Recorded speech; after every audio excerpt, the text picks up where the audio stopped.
මේ තමයි මම නීර බලන්න ගියපු විදිහ. නීර කියන්නේත් එනකල්ම ගොඩාක් ආසාවෙන් බලන් හිටපු ෆිල්ම් එකක්. හැබැයි තිබ්බ වැඩත් එක්ක පහුගිය කාලේ මට නීර බලන්න යන්න උනේ නැහැ. ඉතින් ඔන්න කොහොම හරි අන්තිමට නීර බලන්න ගියා. මම ෆිල්ම් හෝල් එකට යද්දිත් නීර ෆිල්ම් එක පටන් අරගෙන තමයි තිබුණේ නම් පටන් අරගෙන කොච්චර වෙලාද කියන්න නම් දන්නේ නැහැ. මම ඇත්තටම හිතුවේ නෑ සෙනග ඉඳීවි කියලා නම් මොකද ෆිල්ම් එක ඇවිල්ලා ටික දවසක්නේ. හැබැයි හිතුවට වඩා කට්ටියක් නම් ෆිල්ම් එක බලන්න ඇවිල්ලා හිටියා.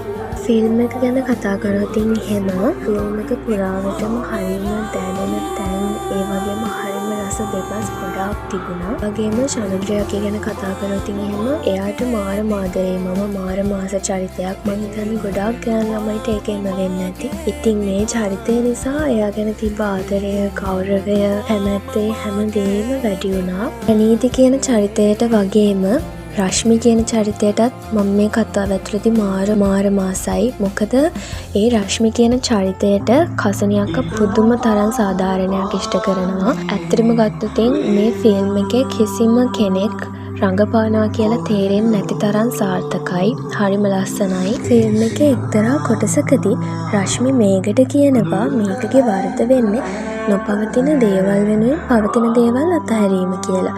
රශ්මිට එයා කරෙත් ඒකම කියලා.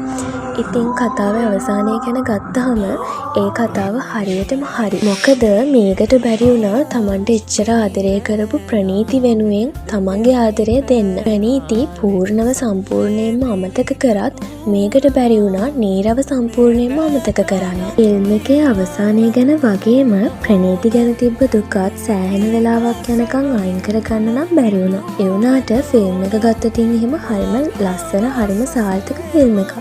ඉතින් මේ වගේ ලස්සන ෆිල්ම්ස් ආය අපිට ඉස්සරහට ගොඩාක් දකින්න පුළුවන් වෙන්න කියලා මම ප්‍රාර්ථනා කරනවා. ඉතින් එහෙනම් අදට මං යනවා. බයි.